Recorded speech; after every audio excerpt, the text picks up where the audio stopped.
Hello, hello, hello, friends. Thank you for joining us for another Kiss and Tell podcast. You've got myself, Dr. Sabrina Rojek here, Dr. Jenny, and you've got Steph bringing us the questions, helping us keep this move along, and making sure that we're then also paying attention to any questions that you may have during this talk. This is a live, so you can put your comments in, especially if you came in through Facebook, and then we can see where you're coming from. YouTube, say hello.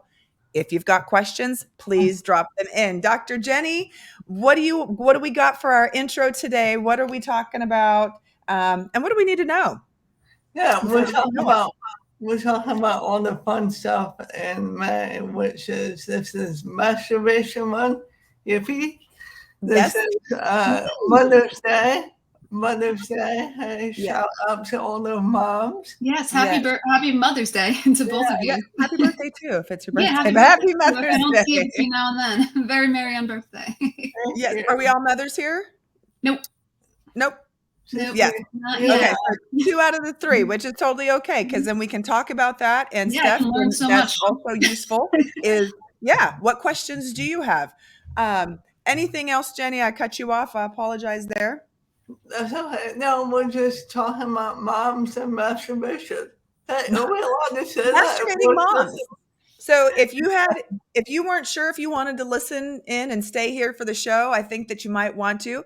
So, stick with us. We've got some good stuff. We're going to give some tips, some resources, because there are some things that we can do. This is a big topic. Women, our bodies, being a mother, and what that does, being a woman and then being a mother, hormone-wise, what does that do to our sex drive? So then in turn, how does that affect us in our masturbating or just us in our bodies at all, right? Stephanie, what do you have for us? Do you have any thoughts or questions off the top before we dive in? I think there's a lot to cover here, and we have had recurring questions about masturbation, and we have covered some in the past. But one that I keep getting is people between their menstrual cycle and also getting pregnant, and how their libido, we'll call it, changes, and how masturbation and their relationship with their bodies changes. We also have masturbation questions about women who are older, going through menopause and things like that. But I think focusing on the pregnancy or pre-pregnancy aspect to start will be covering most of the questions we've received so far. Okay, I think we can just go ahead and Jenny, do you want to start? Should I take it? What you like? Do you have some thoughts about the menstrual pregnancy and any and all, and just start going? Are you wondering, is the question wondering what the hormones are doing pre-pregnancy, or what do you mean? Yeah, so that's what seems to be the consensus, is some of them were like, hey, I feel more aroused around my menstrual cycle, or I feel more aroused while I'm pregnant. And some of them were, I feel more aroused while I'm pregnant. My husband is, not as attracted to me. That's a whole different thing. But, I'm masturbating more. Is that normal? Is that something? And then we have a couple people who say that they've never masturbated and never felt the urge to. So there's a lot to unpack here, but I think it's more of like the changing. You got it. Yeah. Go for it.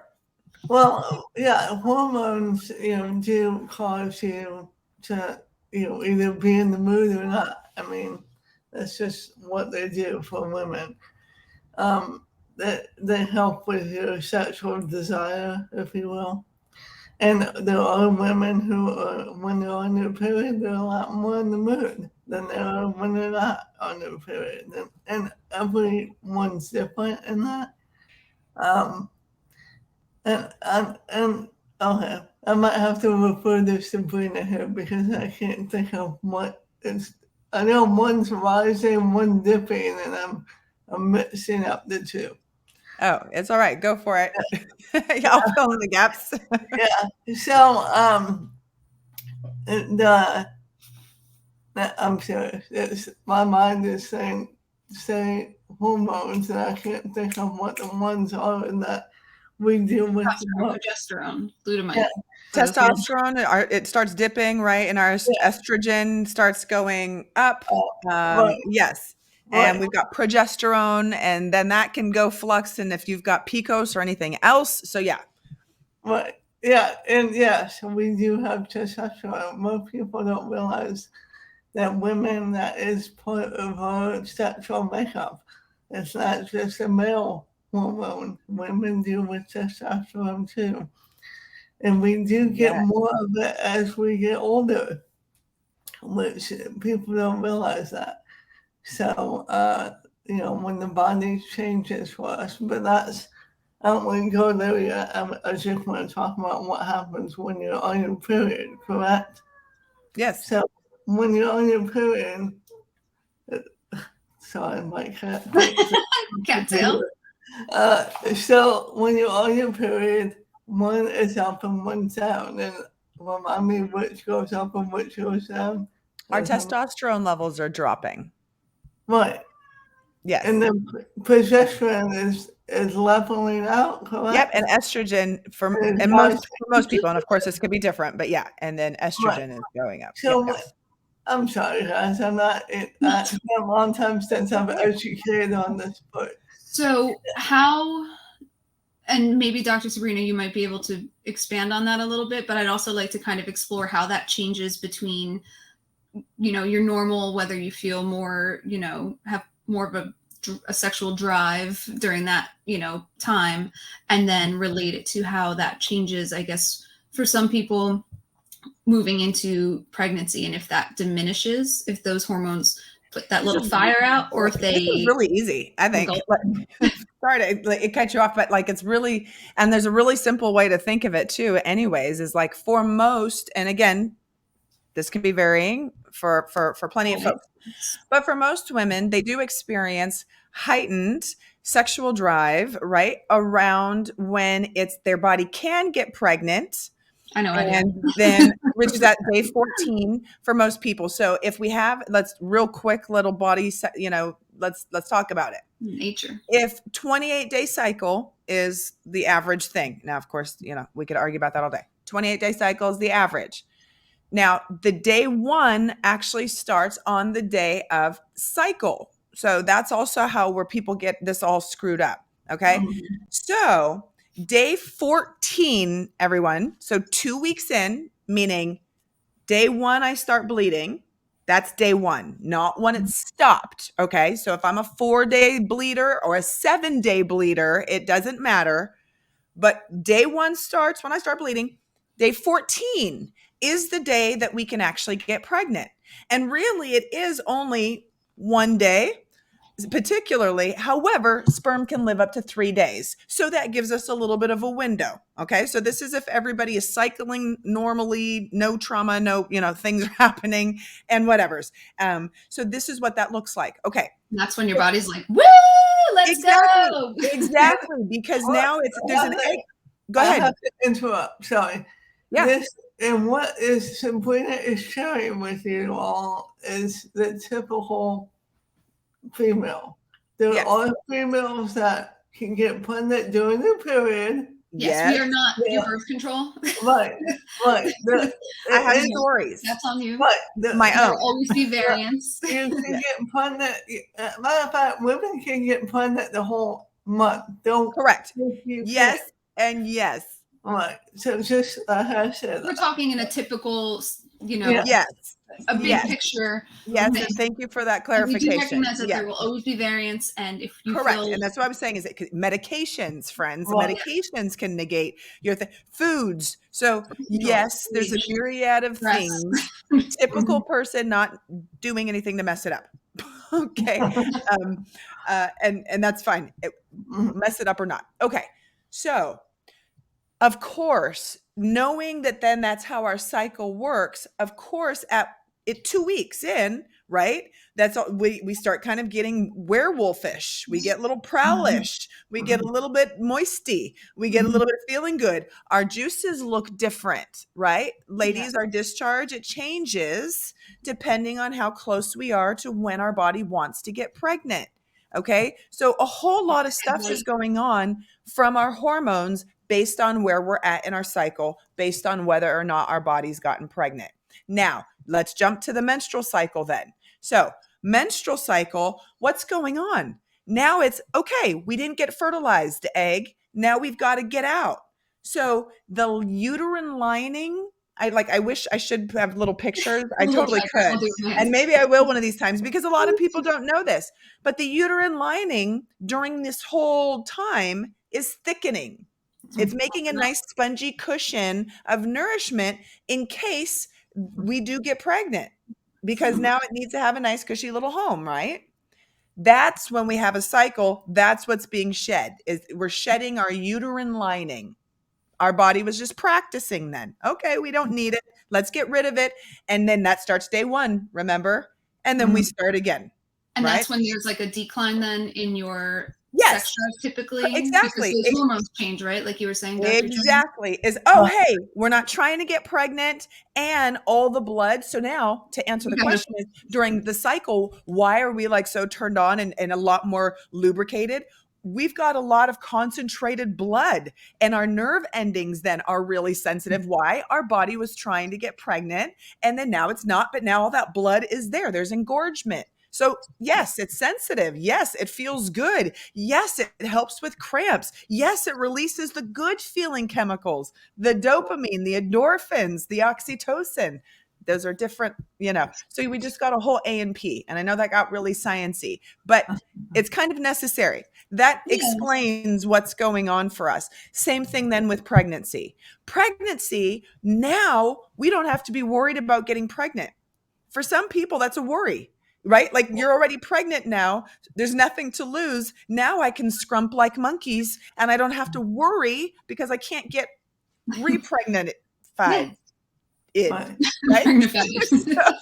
So there's a freedom that happens for a lot of people, quite honestly. I know that that's what happened. And then you do have more blood.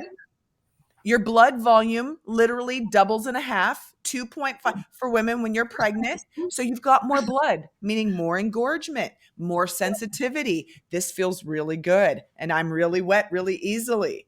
You see, so much fun. It does. And you get extra horny and you're ready to do, for a lot of people, not everyone, right? If you've got it, not everyone. But yes, this is why it's roll with the cycles, and we need to know yours. Get to know your body, not just get to know it from a let's masturbate and touch all over it, but get to understand how we and your natural rhythm works with the cycles. It's called a moon cycle for a reason. Okay. Because then not only our chemicals fluxing, our emotions and all of our, everything else is heightened. That rawness, that raw divine femininity that gets to come through and the opportunity to shine. We have a question from an audience member.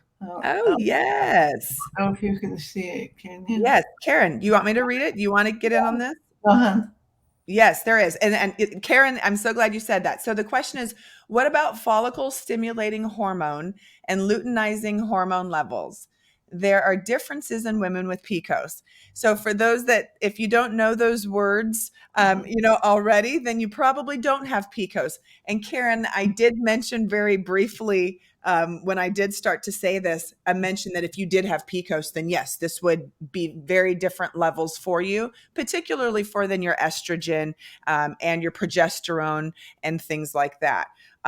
So yes, there are differences, and you would have those levels checked for you to then figure out what do you need to help balance. Yeah. So there's lots. First, let me say this piece from the medical perspective. And then Jenny, if you want, Dr. Jenny, if you want to jump in and give us some more from the clinical sexology stuffs, then, please fill in that. There's lots of tests now, ladies. And, you can go to a doctor for sure. If you've got the doctor that you love and you feel seen by, I love this for you. And go see an OBGYN, or you could see a regular doctor, a regular MD, a family practice. But otherwise, you can do lots of online tests now, right? For $150, actually, I've seen them now. You can even get them sometimes on special for like $99, but usually around $150 is where they start, all the way up to $1,000, as you can imagine, to get your panels done.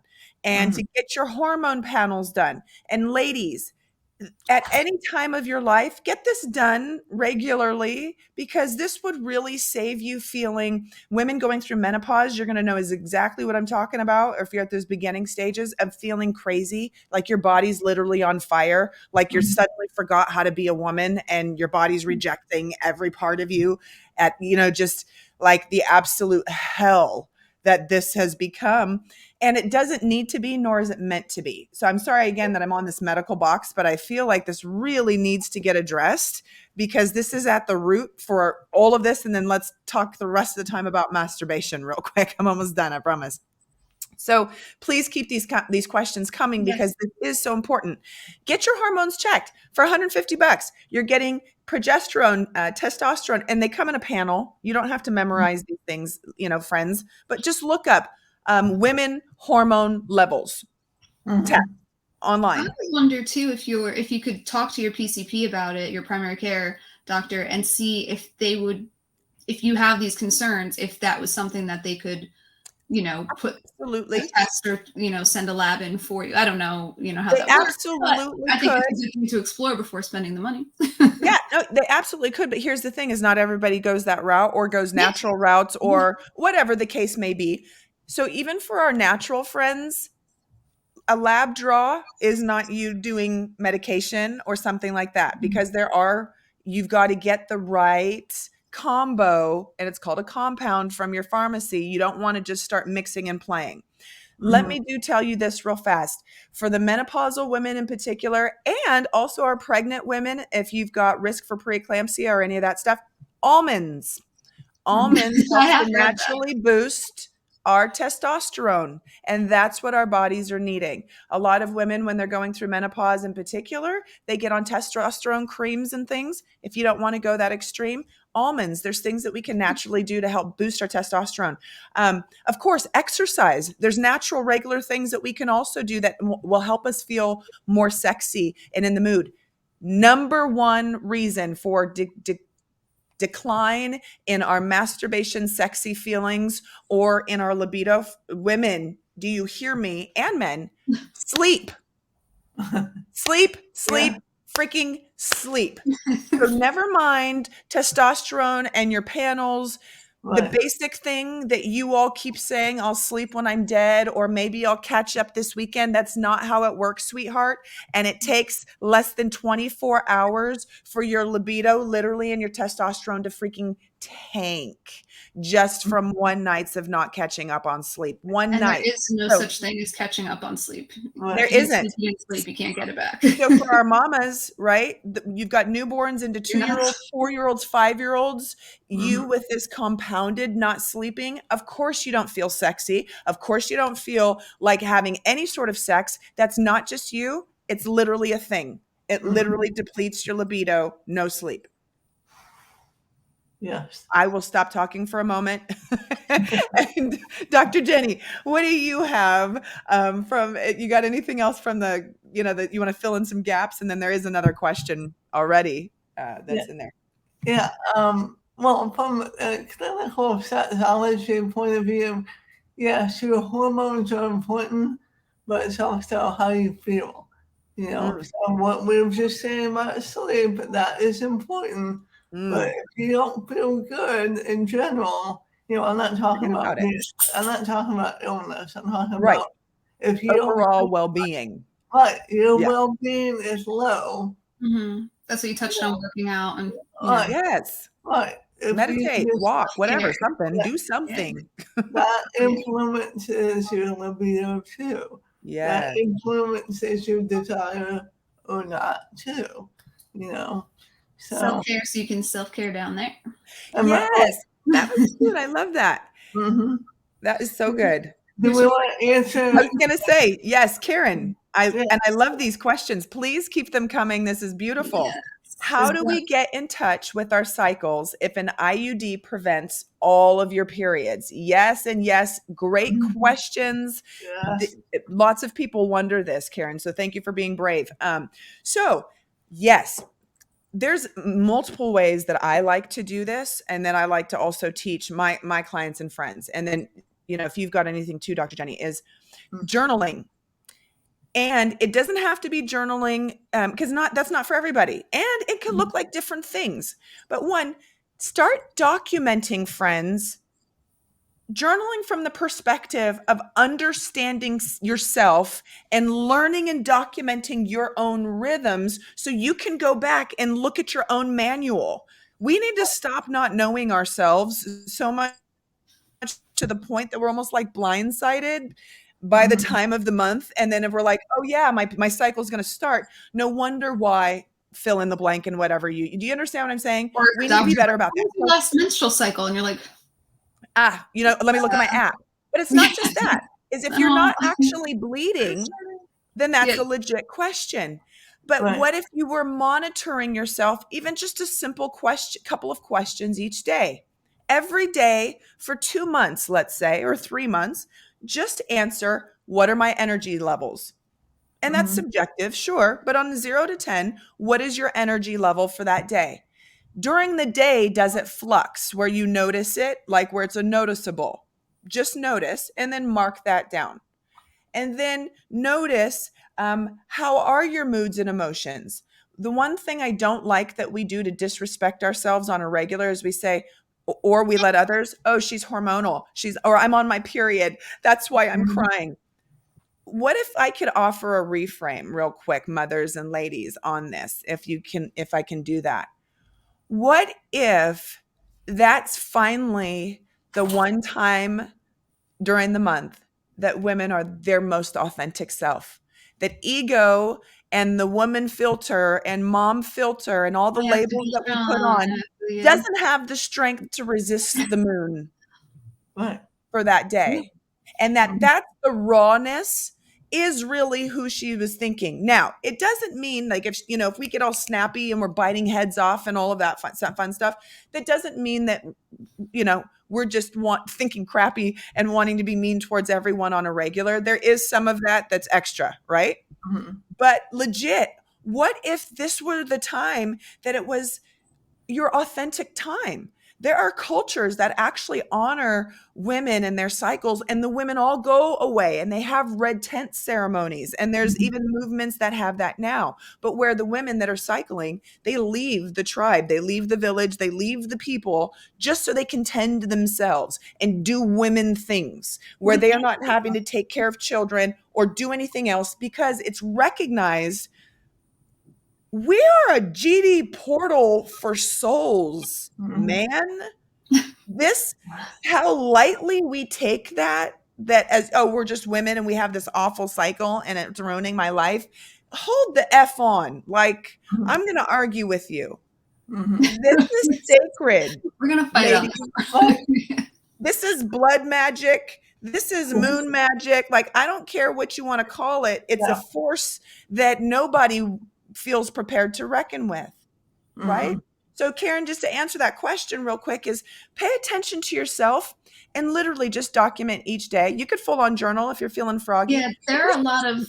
Notice yourself, the energy and your emotions and how close to the surface they feel.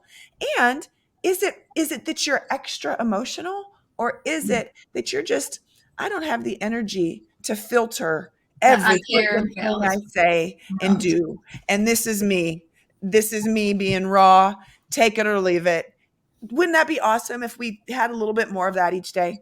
Yeah. And there are plenty of apps and little notebooks and things like that you can buy on Amazon or, wherever, that are something as simple as just a mood tracker where it's you check each day. Good, happy, sad. A lot of cycle trackers. A lot of your period trackers have that built in as well. Put your little emojis. From an overall mental health standpoint, there are just mood trackers that, you can include them in your cycle tracking. You cannot, but it's a good idea. I have one. I always say I'm going to use it. I don't use it as often as I should, but Let me offer one more thing too. I'm sorry, Steph, to interrupt, but Karen, I want to offer one more thing, and then, let me know if there's another question, is getting in touch with our cycles. I want to honor the use of words there because it is a thing. We are super disconnected, from our bodies, from our emotions. We're taught, kind of trained to be this way. A lot of different reasons why. We don't need to go into that. But So getting in touch with ourselves, and the easiest thing to start this off with is just telling yourself, I trust me. I trust me to know and recognize my own signals. I trust me to honor the signals that are coming up and to not say that it's because I'm crazy or because I'm on my period and I'm all of this. I'm not going to dishonor myself or my feelings anymore in that way, right? Like, what if we started with that and then just see what comes to you? Psyche wants to talk. She wants to talk. Our bodies want to talk. And in particularly our wombs and the motherness, even if you never become a mother, if you can't become a mother, the divine feminine, there is still the mother in us, in all of us. Yeah. And she wants to talk to you. She wants to have a relationship with you. And so if you just pay a little bit of attention, I bet you'll be flooded. And one kind of caution is, it's a good caution, your dreams. If you do choose to do this work and open the door to the mother and to the divine and to yourself and allowing this to be wonderful and getting in touch, and maybe that includes touching yourself or masturbating or not, however this looks for you, your dreams often change and start becoming very vivid. And I want to say that because some people already have vivid dreams. And if you have PTSD or anything like that of that sort, this can seem triggering. So I'm giving you a heads up that you might need to seek out support, and that's okay. And please do. Love on yourself, mamas, right? All the ladies, but mothers, again, the divine mother. Love on You're yourself. passing Honor out so much yourself. love. You've made so much love in your children. So you need to take the time to love yourself. Easier said than done from someone who doesn't have any children. But, just from having, my own mother and my sister who's a mother, and, you guys knowing how much love and, care you put into every single action you do all day long. Please take the time to love yourself, and please love take the your time. mamas. That was beautiful. Yes. Like, this All is the Mother's mamas Day out there. coming up, right? Like, Yes. if you might be listening and thinking of your mom I'm during gonna send my this. mom a card. Please touch yourself today. Yeah. Happy Mother's Day. Yes. Bye. Send your mom something. Let her know. And here's the thing. And here's, if you are listening and you aren't the mom, but you're thinking of your mom, and please do, I hope this gives a little bit of understanding, or at least a little bit of empathy of, she doesn't know what the hell's going on with her body, let alone you, right? Like, for those that are in the, especially if it's the menopausal mamas, if it is the hormonal mamas, if it is the pregnant mamas, if there's any hormone interruptions and your stuff is just, it's a struggle, man. It can be. Then just send yourself some love and send them some love, right? Like, there's a lot going on that not everybody's having to deal with. There's a lot going on under the hood. We're already at the end.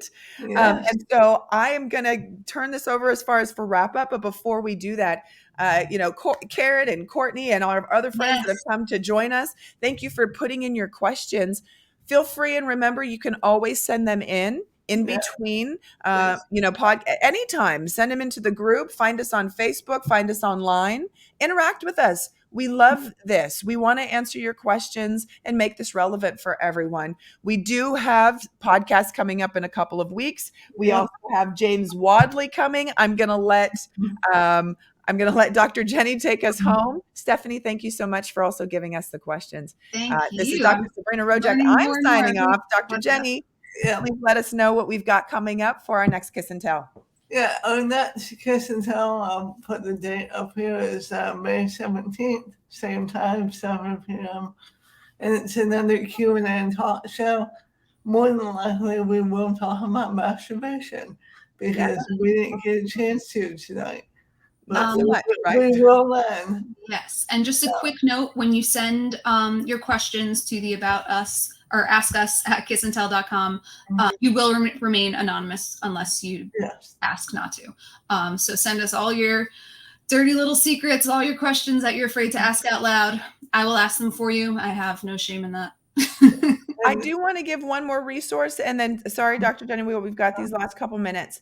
Because I did go into the medical stuff about things, I did not get to say, and we really needed to put in here, Pelvic Floor. Ladies, especially if you've had, again, Mother's Day, you've had babies, lots of muscle pulling, stretching. Everything doesn't always snap back, right away or at all. There are exercises, PC muscles, you've heard of them. However, most people aren't doing them correctly. Look them up.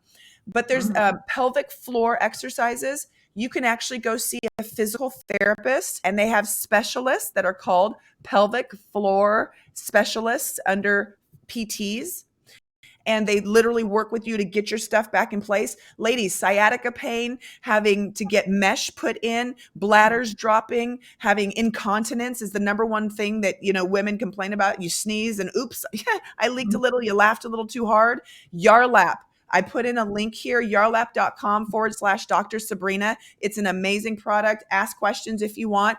It has an amazing rate, even up to our 90-year-old ladies for incontinence and for sexual muscles and being able to, grip some shit. Can I say that? Do the thing. You know what I mean? All right. That's it. Anything else? Again, thank you so much for listening, Jenny. I'm done interrupting. I think we're at the end of our time. Yeah, thank you, everybody. Thank you for joining Thanks, us. everyone. We'll see you next time. We'll see you in a couple of weeks. Happy Mother's Day. Happy All Mother's our Day. mothers out there, don't forget to love yourself. Mwah, mwah, mwah. Loves.